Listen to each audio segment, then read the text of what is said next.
तो हेलो बच्चों, स्वागत है आप लोगों को आज के क्लास में। तो बच्चों, आज हम लोग कुछ नया लेके आए हैं। आज हम लोग बायोलॉजी के कोर कंसेप्ट को समझेंगे। तो 100 डेज के अंदर इस बायोलॉजी के एक एक चैप्टर को हम लोग नीट के पॉइंट ऑफ व्यू से खत्म करेंगे। हमने क्या बोला था कि नीट जैसा एग्जाम, नीट जो पेपर होता है, अब हम लोग 75% हो गए हैं फिजिक्स और बायोलॉजी के लेके, क्योंकि 25% हमारा फिजिक्स है और 30% मतलब 50% हमारा ये बायोलॉजी का सिलेबस है, जो कि मार्क को इंप्रूव करेगा। बायोलॉजी हमारे क्या करेगा, मार्क्स को इंप्रूव करेगा, क्योंकि 360 का बायोलॉजी होता है और मेरा टारगेट है 360 आउट ऑफ 360। हमारा जो भी एनसीईआरटी में जो भी पॉइंट लिखा हुआ बायो में, उसको हम समझने का कोशिश करेंगे। तो बच्चों, लेक्चर को अंत तक देखें। एनसीईआरटी हमारे पास ले ले, अपने पास सब लोग एनसीईआरटी को ओपन करें और हम जो भी चीज बताएंगे, एक्सप्लेनेशन देंगे बायोलॉजी के बारे में, उसको डिटेल आपको एनसीईआरटी से रीड करना है। हम यहाँ पे एनसीईआरटी के लाइन को भी आपको दिखाएंगे कि एनसीईआरटी में क्या लिखा हुआ है। और आज जो पहला चैप्टर हम लोग लेके आए हैं वो है बॉडी फ्लूइड एंड सर्कुलेशन। तो ये हमारा बॉडी फ्लूइड एंड सर्कुलेशन क्यों लेके आए हैं सर? सर, ये नीट के पॉइंट ऑफ व्यू से जो नीट वाला पेपर तैयार होता है, जो एनटीए तैयार करता है सर, उसको इस चैप्टर पे निगाहें हैं, वो एकदम ध्यान से देखता है इस चैप्टर को। तो क्यों ना सर हमारे सर नीट में एक दो सवाल आता है, उसको हम लोग आज फिक्स कर ले, उसको हम लोग समझने का कोशिश करें और जो भी क्वेश्चंस आ सकते हैं वो हम तैयार करें। तो बच्चों, आज हम बायोलॉजी स्टार्ट करेंगे और आज से हमारा डे 1 है और ये बायोलॉजी का क्रैश कोर्स है, इसमें हमारा डे 1 है और हम लोग आज के क्लास में ब्लड फ्लूइड मतलब बॉडी फ्लूइड और सर्कुलेशन देखेंगे। चलिए बच्चों, देरी नहीं करते हैं। देखो, इस चैप्टर में बाबू, इस चैप्टर में सबसे पहला चैप्टर का नाम हम लोग लिख लेते हैं प्यार से। चैप्टर का नाम हम लोग प्यार से लिख लेते हैं। चैप्टर हमारा है body fluid and circulation. Body fluid and circulation.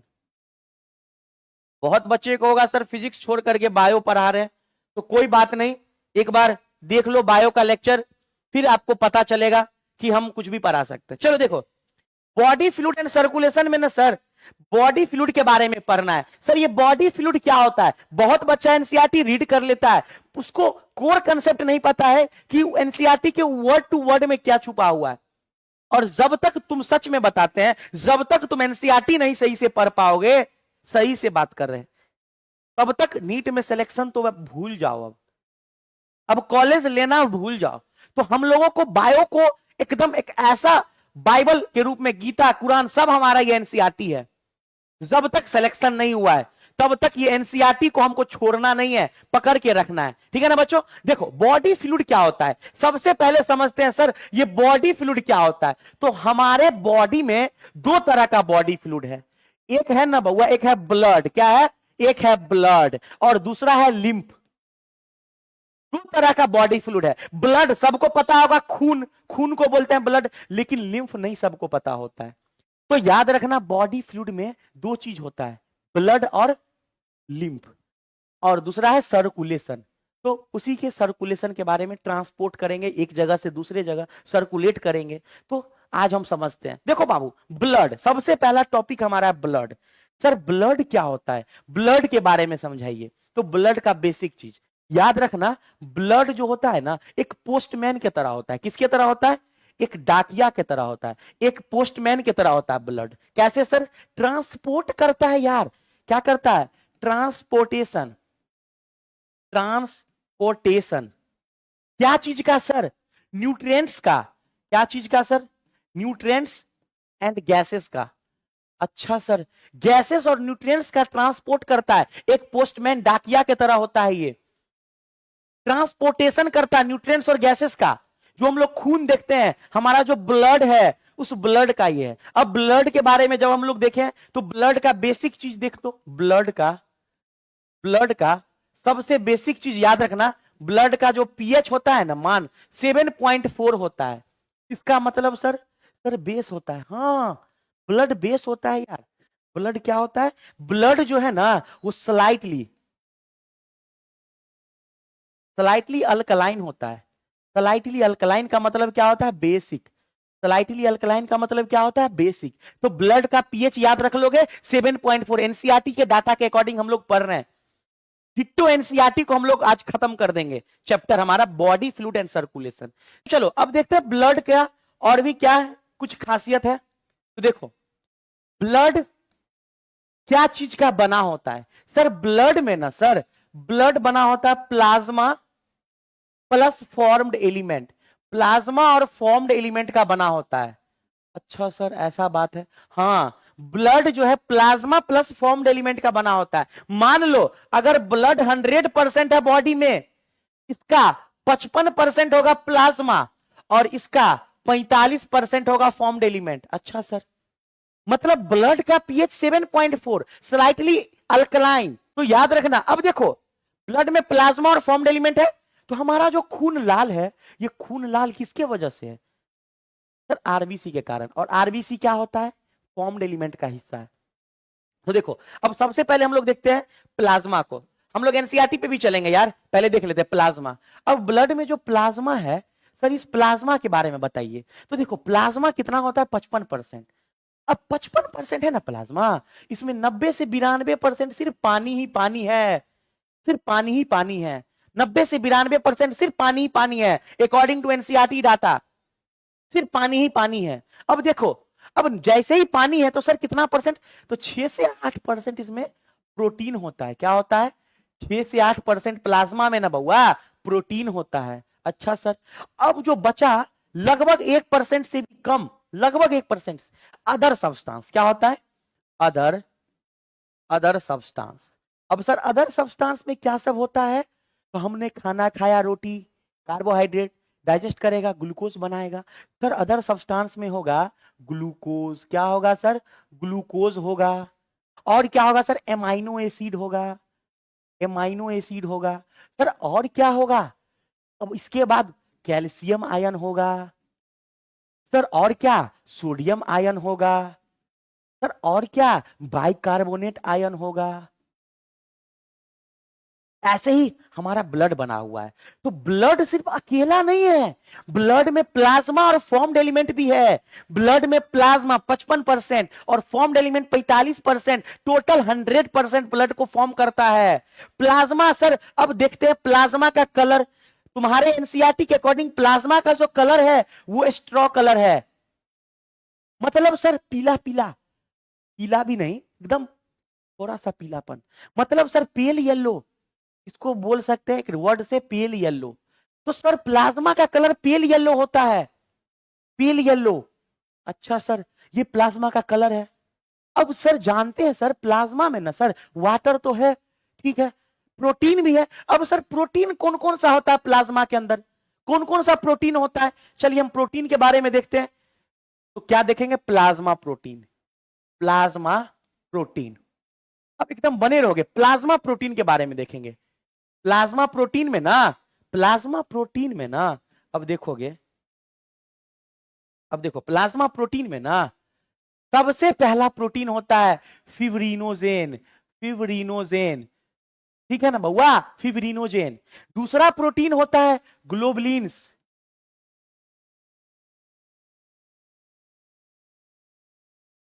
और तीसरा प्रोटीन होता है अल्बुमिन्स। मतलब सर ये 3 प्रोटीन होता है। अब हम आपसे पूछ रहे हैं, प्रॉपर बच्चे के लिए हम पूछ रहे हैं कि बताइए इसमें से सबसे ज्यादा प्रोटीन कौन होता है? किस प्रोटीन का संख्या सबसे ज्यादा होता है? किस प्रोटीन का संख्या सबसे ज्यादा होता है यार? बोलो ना, किस प्रोटीन का संख्या ज्यादा होता है? अल्बुमिन्स का। इससे ज्यादा ग्लोबुलिन्स और सबसे कम फिब्रिनोजेन। क्लियर? अब फंक्शन पहले देखते हैं। देखो फिब्रिनोजेन जो होता है ना, एक ब्लड क्लॉटिंग प्रोटीन है, blood clotting factor. Blood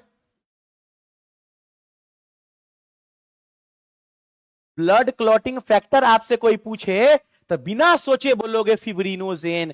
sir globulins क्या है? डिफेंस मैकेनिज्म में रोल प्ले करता है, डिफेंस मैकेनिज्म बॉडी के, मतलब defence mechanism of body, body के डिफेंस मैकेनिज्म में काम करता है। और सर अल्बुमिन्स ऑस्मोटिक प्रेशर जो ब्लड का है वो बनाए रखता है, मतलब ऑस्मोटिक बैलेंस। ऑस्मोटिक बैलेंस बना करके रखता है। याद रखना, ऑस्मोटिक बैलेंस बना करके रखता है। तो सबसे ज्यादा यही होता है अल्बुमिन। लेकिन सर ठीक है, लेकिन काम के मामले में तो फिब्रिनोजेन बहुत काम का है ना, ब्लड क्लॉटिंग फैक्टर है ना। तो काम तो है सबका, बहुत ही काम का है, क्योंकि जब ये प्लाज्मा का प्रोटीन है तो यार काम का होगा, क्योंकि हमारे बॉडी में बहुत सारे दिन पर दिन इन्फेक्शन से फाइट करता है हमारा बॉडी। तो उस बॉडी को इन्फेक्शन से बचाना है ना, तो इसीलिए हमारा प्रोटीन तो मजबूत चाहिए ना, मजबूत प्रोटीन चाहिए। चलिए याद रखिएगा। अब एक बात हमको बताओ, बहुत अच्छा सवाल हम आपसे पूछ रहे हैं, हमको ये बताओ कि सर प्लाज्मा कहां से सीक्रेट होता है? एनसीईआरटी में नहीं है, लेकिन बताओ प्लाज्मा का सीक्रेशन कहां से होता है? तो याद रखना, ये जो प्लाज्मा है ना, प्लाज्मा यही पेल येलो कलर का होता है। ये तो बहुत येलो है, लेकिन पेल येलो होता है, मतलब स्ट्रॉ कलर का होता है। चलिए, प्लाज्मा जो है सिक्रेटेड बाय लीवर। कहां से सीक्रेट होता है? किसी से भी पूछोगे आंसर नहीं दे पाएगा। बताना, प्लाज्मा सीक्रेट होता है लीवर से। कहां से? लीवर से। क्लियर ना? Plasma is secreted by liver. Plasma liver बनाता है। ठीक है सर, और कुछ सर प्लाज्मा के बारे में? नहीं, रहने दो, इतना ही। प्लाज्मा के बारे में बहुत कुछ हम लोग देख लिए। अब एक चीज, एक वर्ड, बहुत अच्छा लाइन हम बता देते हैं, बहुत नीट के लिए बहुत यूजफुल है यार, बहुत यूजफुल है। अगर मान लो इस प्लाज्मा में से हम लोग क्लॉटिंग फैक्टर हटा देते हैं। Clotting factor fibrinogen. Clotting factor क्या है बउआ? क्लॉटिंग फैक्टर है फिब्रिनोजेन। अच्छा सर, अगर इस प्लाज्मा में से फिब्रिनोजेन हटा देते हैं तो बनता है पीला कलर का ही है, पेल येलो ही है, इसको बोलते हैं सीरम। याद रखना, पीला नहीं, पेल येलो, स्ट्रॉ कलर, हमेशा पीला नहीं, येलो नहीं, सीरम। तो प्लाज्मा में से क्लॉटिंग फैक्टर हट जाता मतलब सीरम। अगर आपसे कोई पूछे, अगर आपसे कुछ पूछे हमारे बॉडी का एंटीबॉडी कहां होता है, एंटीबॉडी समझ रहे हो ना, जो प्रोटेक्ट करता है, जो इम्यूनिटी प्रोवाइड करवाता है, इस एंटीबॉडी कहां होता है हमारे बॉडी में? तो कोई आपसे पूछे एंटीबॉडी कहां होता है, तो बोलोगे प्लाज्मा में होता है सर एंटीबॉडी। एंटीबॉडी होता है प्लाज्मा में प्रेजेंट होता है। क्या प्रेजेंट होता है? एंटीबॉडी। वाओ। तो देखते थे कोरोना के पीरियड में, कोरोना वायरस के पीरियड में प्लाज्मा का कितना बड़ा ट्रांसफरेंस हो, किसी से हम प्लाज्मा लेते थे, हॉस्पिटल में प्लाज्मा का बहुत ही यूजफुल काम था। ये एंटीबॉडी इसी में होता है, प्लाज्मा में। तो याद रख लोगे कि नहीं रख लोगे यार? एंटीबॉडी हमारे बॉडी का कहां होता है? ब्लड में होता है। सर ब्लड में कहां? प्लाज्मा में। कहां? प्लाज्मा में। अब एक बात बताओ तुम हमको, अगर प्लाज्मा में से हम लोग फिब्रिनोजेन हटा देते हैं तो क्या बनेगा? सीरम। क्या इस सीरम में एंटीबॉडी होगा? हाँ, इसी सीरम में तो एंटीबॉडी होता है, इसी सीरम में एंटीबॉडी होता है। बहुत ही डीप नॉलेज है, बहुत ही अंदर का नॉलेज है। ये तुम्हारे एनसीईआरटी में बिल्कुल भी नहीं है। ये हम लोग के सिलेबस में था, जब हम लोग एनाटॉमी पढ़े, फिजियोलॉजी पढ़ते थे। तो याद रखोगे। क्यों बता रहे हैं सर हम लोगों को? इसलिए बता रहे हैं क्योंकि नॉलेज के पॉइंट ऑफ व्यू से आपको याद रखना चाहिए। ठीक है ना? क्लियर ना? चलिए, एंटीबॉडी, सीरम में एंटीबॉडी पाया जाता है, सीरम में एंटीबॉडी प्रेजेंट होता है।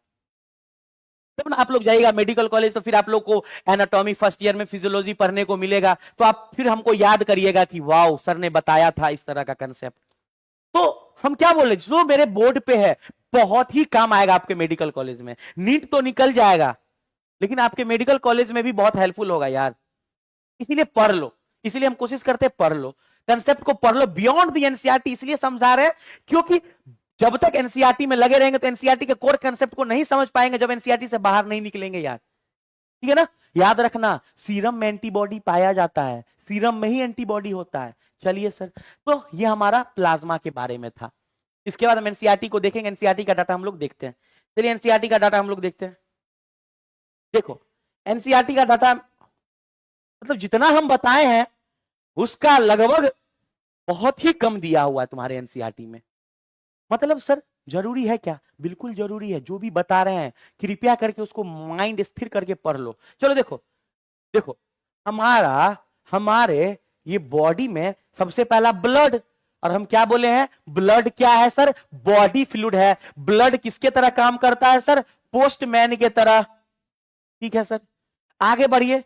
Blood is a special connective tissue, लिख लेना, स्पेशल कनेक्टिव टिश्यू होता है, याद रख लोगे। ब्लड एक स्पेशल कनेक्टिव टिश्यू है जिसमें क्या होता है, फ्लूइड मैट्रिक्स, प्लाज्मा और फॉर्म्ड एलिमेंट। क्लियर है ना, प्लाज्मा, फ्लूइड मैट्रिक्स और फॉर्म्ड एलिमेंट। सर प्लाज्मा कितना है, प्लाज्मा लगभग हम क्या बोले 50 से 55% प्लाज्मा होता है। देखो कहीं लिखा हुआ देख लो, कंस्टिट्यूटिंग नियरली 55%। उसके बाद ब्लड में 90 से 92, प्लाज्मा में पानी होता है। उसके बाद प्रोटीन 6 से 8% होता है, सारा कुछ हमने बता दिया।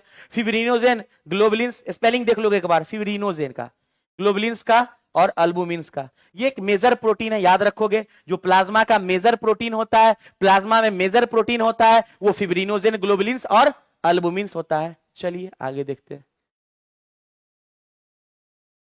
अब देखो, fibrinogen needed for coagulation of blood, blood clotting factor होता है। ग्लोबुलिन्स क्या करता है, ग्लोबुलिन्स देख लो, ग्लोबुलिन्स ये ग्लोबुलिन्स क्या करता है, primarily involved in defence mechanism करता है, डिफेंस मैकेनिज्म में हेल्प करता है, याद रखना। और अल्बुमिन्स क्या करता है, बता चुके हैं, ऑस्मोटिक बैलेंस बनाता है ब्लड में। उसके बाद प्लाज्मा में कुछ आयंस होते हैं, calcium, sodium, magnesium, bicarbonate, chlorine, glucose, amino acid, lipids, etc..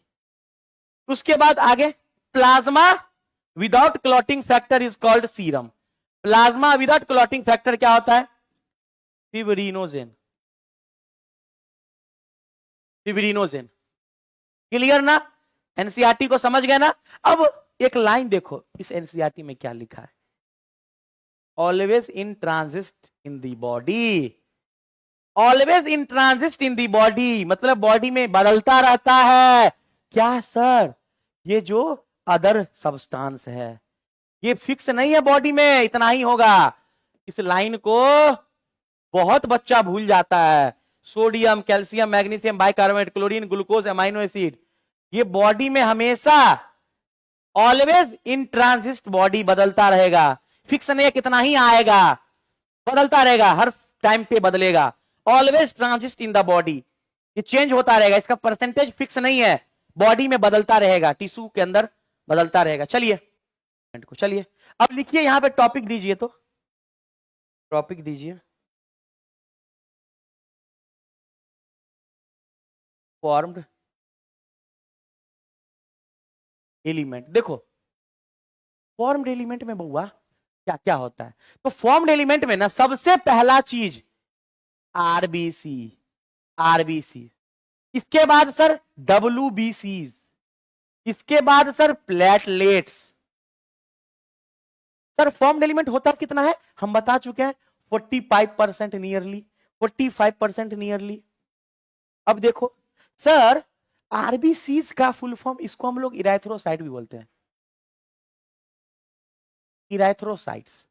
Sir इराथ्रोसाइट्स क्या होता है, इराथ्रो का मतलब होता है रेड कलर पिगमेंट, और साइट्स का मतलब होता है सेल, मतलब हम लोग आरबीसी को बोलते हैं रेड ब्लड सेल्स, याद रखोगे, रेड ब्लड सेल्स।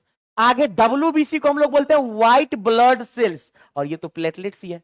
डब्ल्यूबीसी को ल्यूकोसाइट्स भी बोलते हैं, क्या बोलते हैं दूसरा नाम डब्ल्यूबीसी का, कोसाइट्स। डब्ल्यूबीसी को ल्यूकोसाइट्स भी बोलते हैं, क्लियर ना, डब्ल्यूबीसी को ल्यूकोसाइट्स भी बोलते हैं। कलरलेस होता है, क्या होता है, ल्यूकोसाइट्स क्या होता है, कलरलेस होता है, कोई कलर नहीं होता है। क्लियर ना, क्लियर ना बउआ, चलिए समझ चुके हैं ना। अब लोग हम लोग प्लेटलेट्स, थ्रोम्बोसाइट होता है, प्लेटलेट्स क्या होता है, थ्रोम्बोसाइट्स, प्लेटलेट्स थ्रोम्बोसाइट्स बोलते हैं, इरेथ्रोसाइट्स आरबीसी, ल्यूकोसाइट डब्ल्यूबीसी और थ्रोम्बोसाइट प्लेटलेट। अब चलिए क्या करके हम पढ़ते हैं फॉर्म्ड एलिमेंट के बारे में। टोटल ब्लड में कितना होता है, 45%। चलिए सर अब हम लोग देखते हैं आरबीसी के बारे में, red blood cells, red blood cells. Sir red blood cells ऐसा क्यों sir, RBC red blood cells, RB ऐसा क्यों, रेड कलर का क्यों? क्योंकि बउआ देखो क्या होता है ना, आरबीसी में ना हीमोग्लोबिन प्रेजेंट होता है, आरबीसी में हीमोग्लोबिन पाया जाता है। अच्छा sir, haemoglobin, globin, haemoglobin sir, haem globin मतलब प्रोटीन पार्ट, ये ग्लोबिन जो है ना, ये ग्लोबिन ये प्रोटीन पार्ट होता है। ग्लोबिन क्या होता है? Protein part, protein part.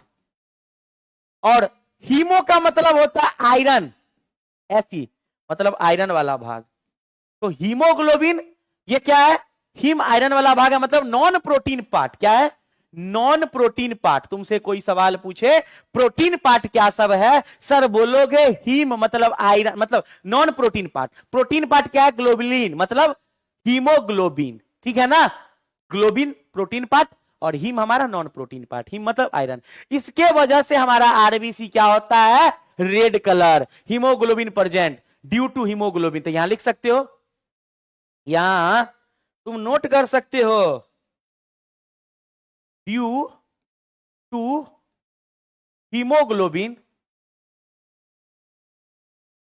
RBC is red. RBC red होता है, रेड कलर का होता है ड्यू टू हीमोग्लोबिन। चलिए सर अब आगे बढ़ते हैं, अब देखते हैं कुछ कंसेप्ट और। एक बात बताओ, इसका नंबर कितना होता है सर? इसका संख्या कितना होता है? नंबर कितना होता है आरबीसी का? ये होता है 50 से 55 लाख पर एमएम क्यूब, मतलब पर यूनिट। पर यूनिट कितना होता है? 50 से 55 लाख। मतलब इसको आम भाषा में एनसीईआरटी लिखा है 5 मिलियन टू 5.5 मिलियन पर एमएम क्यूब। ये एनसीईआरटी का डाटा है, ये एनसीईआरटी का डाटा है बच्चों। क्लियर ना? चलिए सर याद रखिएगा, याद रखिएगा ना। एक चीज और, हीमोग्लोबिन में ये होता है 2 अल्फा और 2 बीटा चेन, 2 अल्फा चेन और 2 बीटा चेन होता है, याद रखोगे। थोड़ा सा एनसीईआरटी के बियॉन्ड हम लोग हैं, कुछ चैप्टर्स में दिए हुए हैं। चलिए अब हम लोग, ऐसा नहीं कि इसी चैप्टर में हम लोग पढ़ रहे ब्लड के बारे में, इसमें और भी कोई चैप्टर सब लिंक हो जाता है, तो अलग अलग चैप्टर में एनसीईआरटी में बांटा हुआ। हम लोग कोर कंसेप्ट को एक ही साथ समझने का कोशिश। चलिए सर इसके बाद सर क्या बताइएगा? तो देखो अब इसमें याद रखना, इसका तो नंबर समझ गए थे, अब लेकिन इसका फॉर्मेशन, आरबीसी का फॉर्मेशन कहां होता है बउआ? आरबीसी बनता कहां है? बोलोगे red bone marrow, red bone marrow. RBC कहां बनता है? रेड बोन मैरो में। क्लियर? चलिए सर ये भी समझ गए। अब एक बात बताओ, न्यूक्लियस इसमें अब्सेंट होता है, न्यूक्लियस नहीं होता है, लेकिन सब में ऐसा नहीं है। इन सम मैमल्स न्यूक्लियस इज प्रेजेंट। कुछ मैमल्स में न्यूक्लियस पाया जाता है,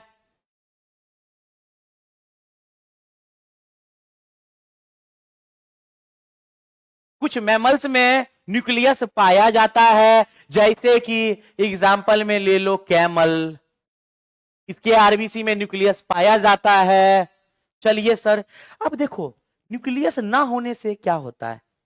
बाइंडिंग एफिनिटीज का मजबूत होता है, ज्यादा होता है, तो ये ऑक्सीजन से बाइंड कर सकता है अच्छे से। तो न्यूक्लियस नहीं है सर, नहीं है, सरफेस इसके खाली है, इसका सरफेस खाली है, तो ऑक्सीजन को अच्छे से बाइंड करेगा, टिश्यू तक ले जाएगा एल्वोलाई से।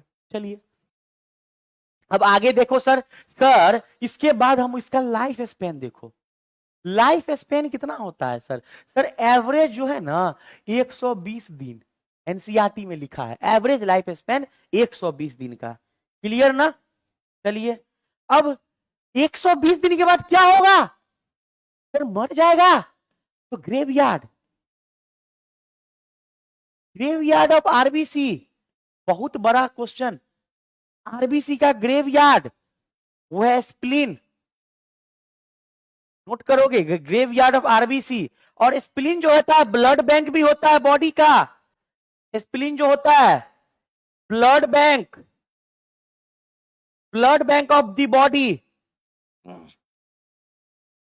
ब्लड बैंक भी होता है, याद रखोगे, ब्लड बैंक भी होता है, क्लियर ना, याद रखोगे, blood bank of the body spleen होता है, ब्लड रिजर्वर होता है, रिजर्व करके रखता है, जब भी जरूरत पड़ेगा स्प्लीन से देगा ब्लड, क्लियर ना।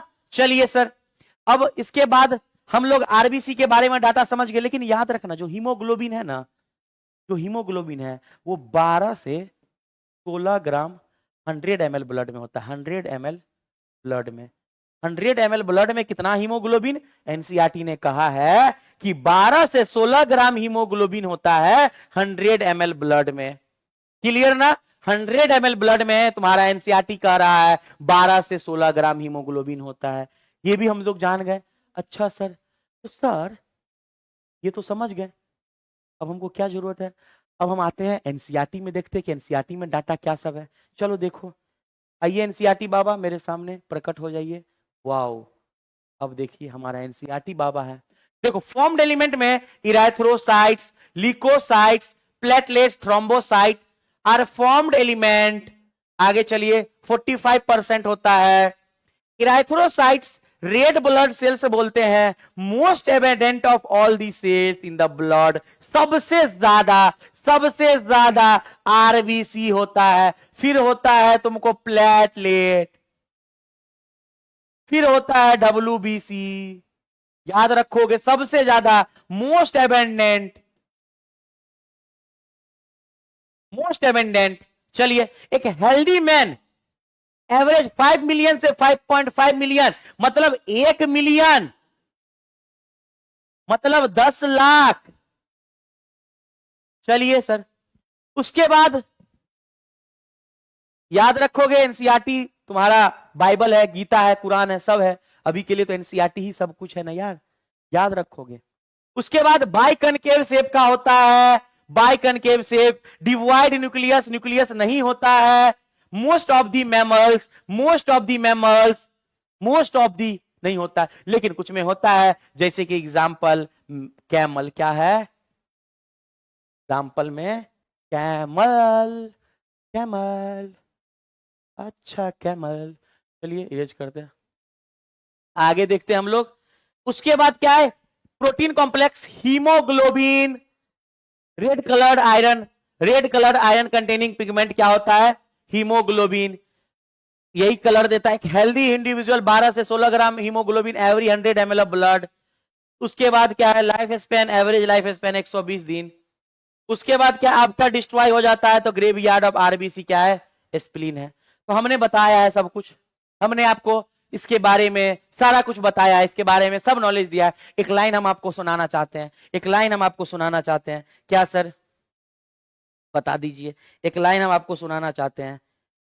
करत करत अभ्यास, करत करत अभ्यास के जरमति होत सुजान, रसरी आवत जात सिल पर करत निशान। इसका मतलब क्या है कि बार बार जो कुआं से हम लोग पानी निकालते हैं तो कैसा रस्सी होता है, पत्थर से खींचते हैं ना, पत्थर सटता है ना, तो पत्थर जैसा ठोस चीज जिसपे बार बार रस्सी से खींचने से उस पे निशान आ जाता है, तो मूर्ख या जो व्यक्ति जो किसी बुद्धि का मतलब बुद्धि नहीं है, वो भी अगर बार बार रगड़ेगा, बार बार प्रैक्टिस करेगा तो उसको दिमाग नॉलेज आ जाएगा। लेकिन मेहनती होना चाहिए, भूसकोल है चलेगा, मेहनती है ना तो वो बार बार मेहनत करेगा तो वो भी पत्थर की तरह लकीर बना लेगा। किस तरह से पत्थर पे निशान नहीं आ सकता था, उसी बार बार रस्सी से उस पे निशान आ गया। तो वही कहना चाह रहा है कि कोई भी मूर्ख व्यक्ति बुद्धिमान बन सकता है अगर वो रोज मेहनत करे, प्रैक्टिस करे, बार बार उसी चीज को रगड़े। क्लियर ना। चलिए सर, हो गया मोटिवेशन। अब तो यही कहना चाह रहे हैं आप लोगों से कि उम्मीद है कि मेरा बच्चा सिलेक्ट हो जाए। ये पढ़ाने का यही मकसद है कि यार तुम रिजल्ट दोगे एक दिन। सबका एक उम्मीद होता है, माँ बाप का भी उम्मीद होता है, एक टीचर्स को और भी ज्यादा उम्मीद होता है कि हमारा स्टूडेंट एक दिन आए और बोले कि सर हम सेलेक्ट हो गए हैं इस कॉलेज में, सर यहाँ पे सेलेक्ट हो गए हैं। तो खुशी मिलेगा ना, इतना मेहनत से जो पढ़ा रहे हैं, जो अपना नॉलेज दे रहे हैं, उसका तो कोई फायदा होना चाहिए ना यार। चलिए, तो ये चीज हम समझ गए। चलो रीड करते हैं। Leucocytes is also known as white blood cells, colourless due to lack of haemoglobin. इसमें न्यूक्लियस होता है आर न्यूक्लिएटेड, उसके बाद एवरेज जो है 6000 से 8000 होता है।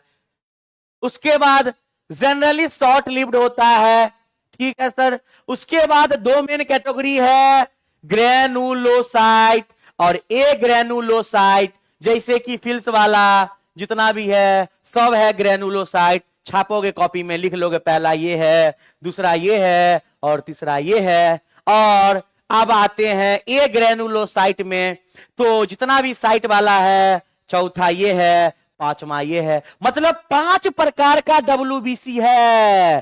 स्नोफिल, बेसोफिल, न्यूट्रोफिल, मोनोसाइट, लिम्फोसाइट, 5 प्रकार का है। अच्छा सर, तो हम सबका परसेंटेज देखते हैं, तो सबसे ज्यादा बॉडी में होता है न्यूट्रोफिल N, मतलब WBC में। उसके बाद लिम्फोसाइट, लिम्फोसाइट तो सबसे ज्यादा ये 60 से 65%, यही पूछेगा। और लिम्फोसाइट 20 से 25%। और सबसे कम बेसोफिल, देखो कहीं नंबर होगा बेसोफिल का, सबसे कम बेसोफिल लगभग 1%। उसके बाद देखो हमारा न्यूट्रोफिल का संख्या कहीं लिखा होगा, एक बात रुक जाओ हम देख लेते हैं। न्यूट्रोफिल का संख्या कहीं लिखा होगा बउआ, न्यूट्रोफिल 60 से 65 बताए हैं ना अभी हम।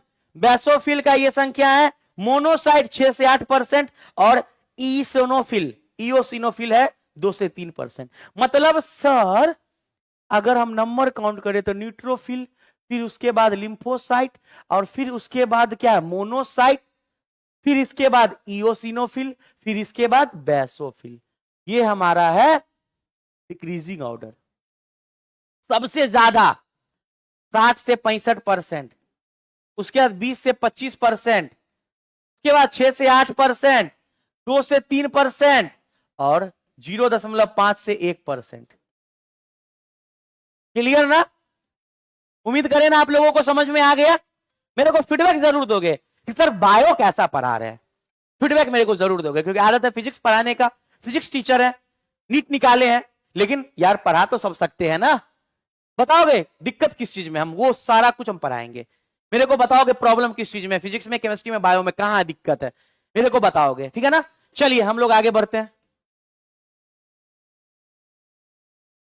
इसका लाइफ स्पैन, लाइफ स्पैन होता है few days, few days life span होता है, फ्यू डेज, फ्यू डेज, 1 दिन 2 दिन 4 दिन सप्ताह भर, फ्यू डेज। चलिए अब देखो टाइप्स, टाइप्स में ना सर, सर टाइप्स ना 2 प्रकार का है। पहला है ग्रेनुलोसाइट, ग्रेनुलोसाइट्स, और सर दूसरा है ए ग्रेनुलोसाइट, ए ग्रेनुलोसाइट। अरे वाह मजा आ गया। ग्रेनुलोसाइट, ग्रेन्स छोटा छोटा दाना की तरह दिखेगा, उसके साइटोप्लाज्म में छोटा छोटा, माइक्रोस्कोप से देखोगे तो छोटा छोटा दाना की तरह दिखेगा, धाग धब्बा, दाग धब्बा, तो वो ग्रेनुलोसाइट, ग्रेन्स छोटा छोटा दाना।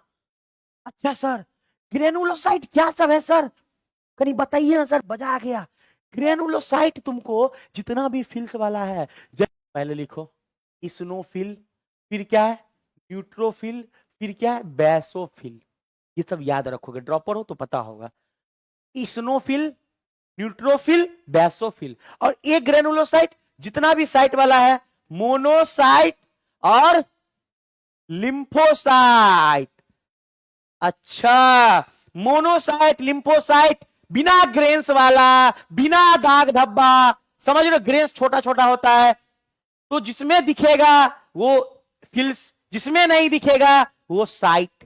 क्लियर ना, क्लियर ना यार, क्लियर हो ना यार। चलिए अब एनसीईआरटी को खोलते हैं।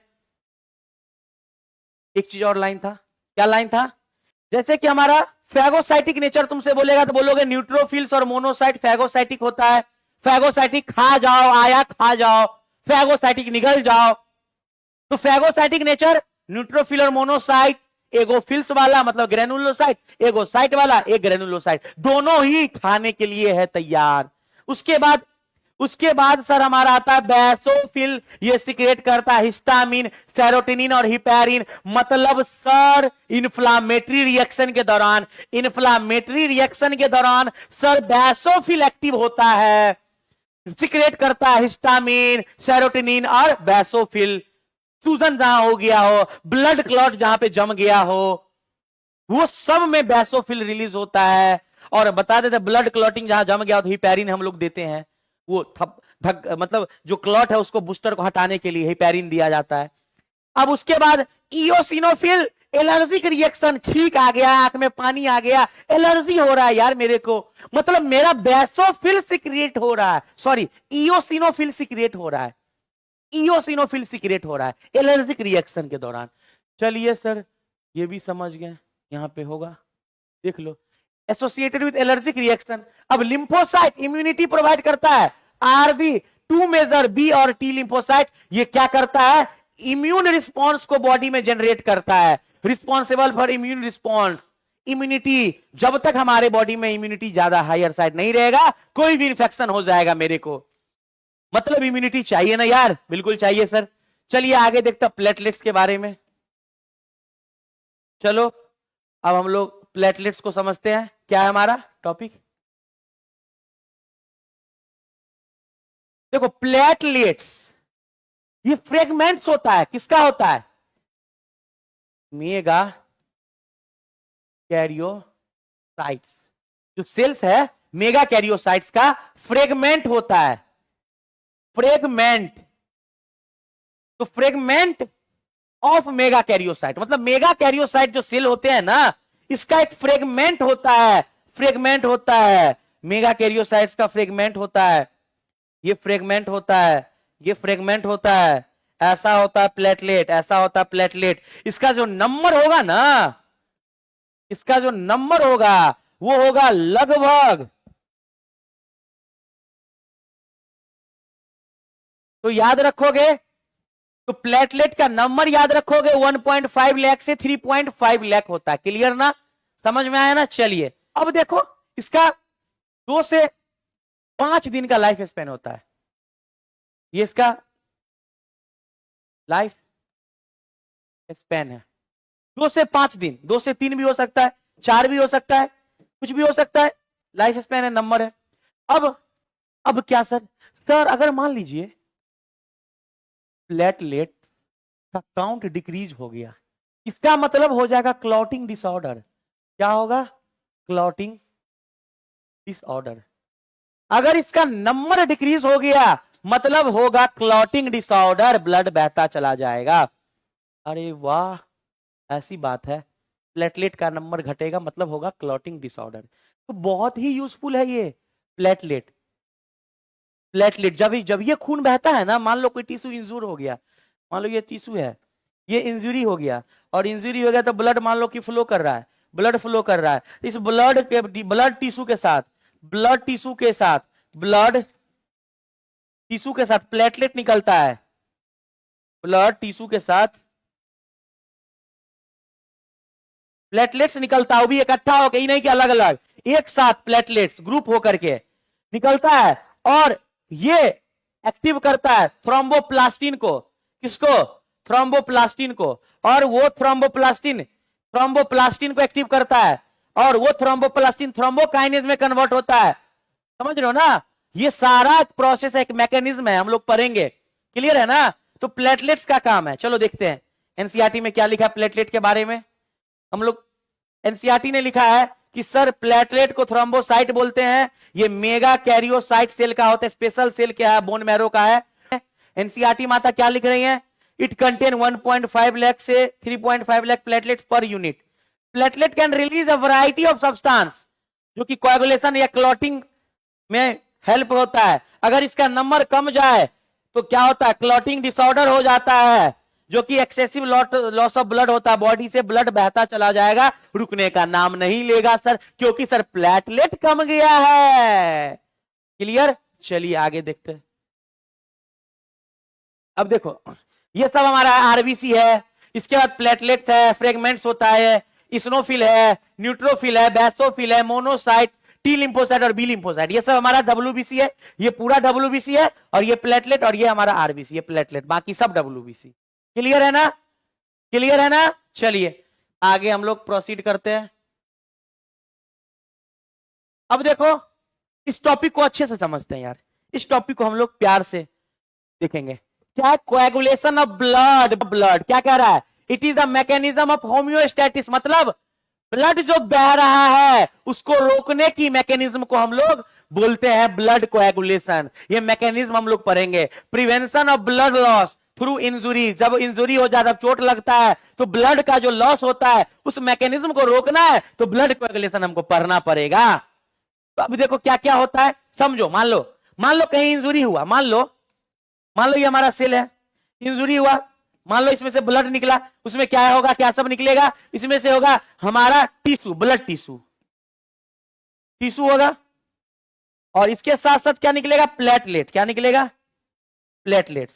अब ये साथ निकलेगा, देखो क्लम्प्ड प्लेटलेट्स एक साथ हो जाएगा, निकलेगा, and tissue release thromboplastin, thromboplastin को रिलीज करेगा, और थ्रोम्बोप्लास्टिन थ्रोम्बोकाइनेज बनाएगा, और थ्रोम्बोकाइनेज प्रोथ्रोम्बिन को थ्रोम्बिन में बदलेगा, और यही थ्रोम्बिन फिब्रिनोजेन को फिब्रिन में बदलता है। देखो इसके बाद थ्रोम्बोकाइनेज जो है ये प्रोथ्रोम्बिन को थ्रोम्बिन में बदलता है, और थ्रोम्बिन जो है प्रोथ्रोम्बिन को थ्रोम्बिन में किसके मदद से? कैल्शियम आयन के मदद से। कैल्शियम आयन बहुत ही बड़ा रोल प्ले करता है, ये नहीं रहेगा तो फिर आगे का स्टेप नहीं होगा। इसी स्टेप को हम लोग बोलते हैं कैस्केड प्रोसेस। ब्लड कोएगुलेशन के स्टेप को हम लोग बोलते हैं कैस्केड प्रोसेस। एक सीरीज ऑफ स्टेप्स है, चलिए अब थ्रोम्बिन कन्वर्ट करेगा क्या चीज को? फिब्रिनोजेन। फिब्रिनोजेन याद रखना इनएक्टिव होता है, याद रखना फिब्रिनोजेन, बहुत प्यारा क्वेश्चन है। फिब्रिनोजेन इनएक्टिव होता है, थ्रोम्बिन आएगा एक चमाटा देगा फिब्रिनोजेन को, एक हम बता रहे हैं बस ऐसे ही।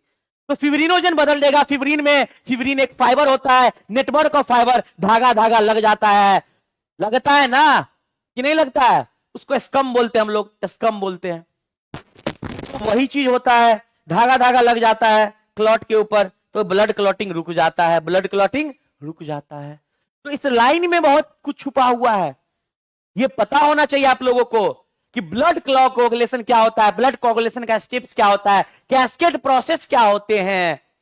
ब्लड क्लॉट को रोकना है तो रोकना है, जैसे ही क्लॉट हुआ इंज्यूर्ड टिश्यू और प्लेटलेट मिलकर के रिलीज करता है प्रोटीन जिसका नाम है थ्रोम्बोप्लास्टिन, और थ्रोम्बोप्लास्टिन बदलता है थ्रोम्बोकाइनेज में, और यही थ्रोम्बोकाइनेज है क्या होता है? प्रोथ्रोम्बिन को थ्रोम्बिन में बदलता है in the presence of calcium ion, in the presence of calcium ion. और जैसे ही थ्रोम्बिन रिलीज हुआ तमाक से फिब्रिनोजेन को बोला आउट। अरे भाई इनएक्टिव था, सोया था, अरे जल्दी जाओ ना ब्लड बह रहा है, तो वो फट से उठा और फिब्रिन में बदला, और फिब्रिन गया और स्कम बना दिया, फाइबर नेटवर्क बना दिया। ऐसा नेटवर्क बन जाता है ना, ऐसा नेटवर्क बन जाता है। ये किसका नेटवर्क होता है? फिब्रिन का। किसका नेटवर्क होता है बउआ? ये नेटवर्क किसका होता है? ये नेटवर्क होता है फिब्रिन का। समझ रहे हो बात को? समझ रहे हो? ब्लड कोएगुलेशन समझ रहे हो? चलिए जी सर, बहुत प्यारे तरीके से समझा दिया आप जी। मेरा तो यही काम है ना, किसी चीज को आसान बनाना, किसी चीज को आसान बनाना, कॉम्प्लिकेट है उसको आसान बना दो। अब देखो ब्लड कोएगुलेशन है, रीड करोगे इसको, रीड केयरफुली, रीड करोगे, रीड केयरफुली, अच्छे से पढ़ोगे यहां, रीड केयरफुली, अच्छे से पढ़ोगे, ठीक है ना? ये सारा स्टेप को पढ़ोगे, सारा मैकेनिज्म पढ़ोगे, हमने बता दिया। क्लियर ना? चलिए अब आगे चलते सर, मेरे को तो और भी कुछ देखना। ब्लड ग्रुप्स बहुत ही प्यारा टॉपिक है इस चैप्टर का, ब्लड ग्रुप। हम लोग जानेंगे कि ब्लड ग्रुप कैसे फाइंड किया जाता है। तो याद रखना, हम लोग जो ह्यूमन का ब्लड ग्रुप है, एबीओ ब्लड ग्रुप के बारे में चर्चा किया है। एबीओ ब्लड ग्रुप, हम लोग जो ब्लड ग्रुप देखेंगे कौन सा? एबीओ ब्लड ग्रुप और एंड आरएच ब्लड ग्रुप। दो तरह का ब्लड ग्रुप देखेंगे, एबीओ और आरएच ब्लड ग्रुप। अब देखो सर आरएच क्या होता है? आरएच जैसे हम बोलते हैं A positive, A negative, A B positive. ये पॉजिटिव निगेटिव क्या है? ये RH है, ये पॉजिटिव भी होता है और निगेटिव भी होता है। अगर RH है तो पॉजिटिव, अगर RH नहीं है तो निगेटिव। ठीक है सर। अब एबीओ में देखना टाइप, जैसे कि एक ब्लड ग्रुप एक होता है, ए के बाद ए का टाइप्स है एबीओ में भी, ए बी फिर ए बी और ओ ब्लड ग्रुप। ये 4 प्रकार के ब्लड ग्रुप्स हैं एबीओ, 4 प्रकार में बांटे हुए हैं, ए बी ए बी और ओ। अच्छा सर, अब देखो एक बात बताओ, मान लो ये आरबीसी है, मान लो ये आरबीसी है, आरबीसी के सतह पे अगर ये टंगा हुआ है ए, इसका मतलब ये एंटीजेन है। क्या है? एंटीजेन। तो एंटीजेन ए है, मतलब ये ब्लड ग्रुप ए है। ये कौन सा ब्लड ग्रुप है? ब्लड ग्रुप ए है। मतलब आरबीसी के ऊपर जो भी छतरी है, अगर एंटीजेन ए ब्लड ग्रुप ए, अगर यही में आरबीसी के छत्ता पे बी हो, इसका मतलब एंटीजेन बी है। एंटीजेन क्या है बउआ? बी। मतलब ब्लड ग्रुप क्या है? कहीं बताओ। ब्लड ग्रुप है बी। अरे वाह। अगर, चलिए हम चलते हैं, डिस्कस करते हैं इसमें। अगर मान लो ये आरबीसी है, आरबीसी, इसके छत्ता पे ए है, इसके छत्ता पे बी है, मतलब sir antigen A and B both है। इसका मतलब सर ये ब्लड ग्रुप जो होगा ना इस आदमी का, ब्लड ग्रुप वो होगा ए बी। अच्छा सर, तो blood group A B, antigen antibody का एक मैकेनिज्म होता है ब्लड ग्रुप। क्या होता है ब्लड ग्रुप? ब्लड ग्रुप जो होता है ये एंटीजन और एंटीबॉडी का एक मैकेनिज्म है। ब्लड ग्रुप जो है एंटीजन एंड एंटीबॉडी का एक मैकेनिज्म है। एंटीबॉडी, हम लोग एंटीजन और एंटीबॉडी समझेंगे। एंटीजन एंटीबॉडी, तो देखो समझो एंटीजन एंटीबॉडी। देखो मान लो एंटीजन ए है, इसका मतलब ब्लड ग्रुप भी है, तो इसका एंटी क्या होगा? इसका विरोध कौन करेगा? एंटीबॉडी बी होगा। बी वाले को आने नहीं देगा बॉडी, क्योंकि एंटीजन ए है, ब्लड ग्रुप ए है। एंटीजन ए का मतलब बी जी, ब्लड ग्रुप है ए, इसका मतलब इसका एंटीबॉडी होगा बी। अगर मेरा ए ब्लड ग्रुप है, बी वाला आएगा भागो, एंटीबॉडी बी है। अच्छा सर, अगर मान लो एंटीजन है बी, इसका मतलब ब्लड ग्रुप भी तो हमारा बी है, लेकिन एंटीबॉडी हमारा क्या हो जाएगा? ए। उल्टा कर दो बी का ए। क्लियर ना? चलिए सर आगे, मान लो हमारे आरबीसी के सरफेस पे एंटीजन ए बी है, इसका मतलब ब्लड ग्रुप हमारा क्या होगा? A B. दोनों एंटीजन है, तो इसका एंटीबॉडी क्या होगा? इसका एंटीबॉडी हो जाएगा नील। क्या हो जाएगा? नील। कोई एंटीबॉडी है ही नहीं साहब बॉडी के ब्लड में, मतलब इसका ब्लड ग्रुप ही ए बी है। ए बी है बी बी है, तो एंटीबॉडी क्या होगा? कुछ नहीं। अगर मान लो एंटीजन है नहीं, एंटीजन जो है नील है, नील एंटीजन नहीं है कोई, मान लो ये आरबीसी है, इसके सरफेस पे कुछ नहीं है, मतलब इसका जो ब्लड ग्रुप होगा ना वो क्या होगा? ओ। क्या होगा? Blood group O, zero O, blood group O. Blood group O है, मतलब इसका एंटीबॉडी क्या होगा? ए बी होगा। एंटीबॉडी तो है, एंटीजेन ही नहीं है, ब्लड ग्रुप ओ बोल दिए, एंटीबॉडी ए बी होगा। तो ऐसे मैकेनिज्म को हम लोग ब्लड ग्रुप के माध्यम से पहचान लेंगे। बात को समझ रहे हो कि नहीं समझ रहे हो यार? समझ रहे हो ना? एनसीईआरटी ने वही लिखा है, एनसीईआरटी के वर्ड को पढ़ो, एनसीईआरटी के वर्ड को पढ़ो। क्या लिखा है NCERT? ABO is group based on presence of two surface antigen chemicals that induce immune response. RBC में हमारा एंटीजन देखो 4 ग्रुप्स है, blood group A B O A B O. अब उसके बाद आगे during the blood transfusion any blood can not be use, कोई भी ब्लड नहीं दे सकते हैं डोनर को, मतलब डोनर का कोई भी ब्लड लेके नहीं दे सकते हैं, हम लोग देखना पड़ेगा। इसके कारण क्या हो सकता है? क्लंपिंग हो सकता है, आरबीसी डिस्ट्रॉय हो सकता है। ठीक है ना? इसके लिए हमको चेक करना होगा कौन सा ब्लड ग्रुप दिया जाए। मान लो अगर ब्लड ग्रुप ए है तो ए ही देंगे कि नहीं देंगे? क्यों सर? ब्लड ग्रुप ए है तो एंटीबॉडी बी है। अगर मान लो बी वाला ब्लड ग्रुप दे देंगे तो ये बैठा हुआ है, इसको मार देगा। क्लियर ना? अगर किसी का ब्लड ग्रुप ए है उसको ए वाला ही देंगे। और क्या दे सकते हैं सर? और क्या दे सकते हैं?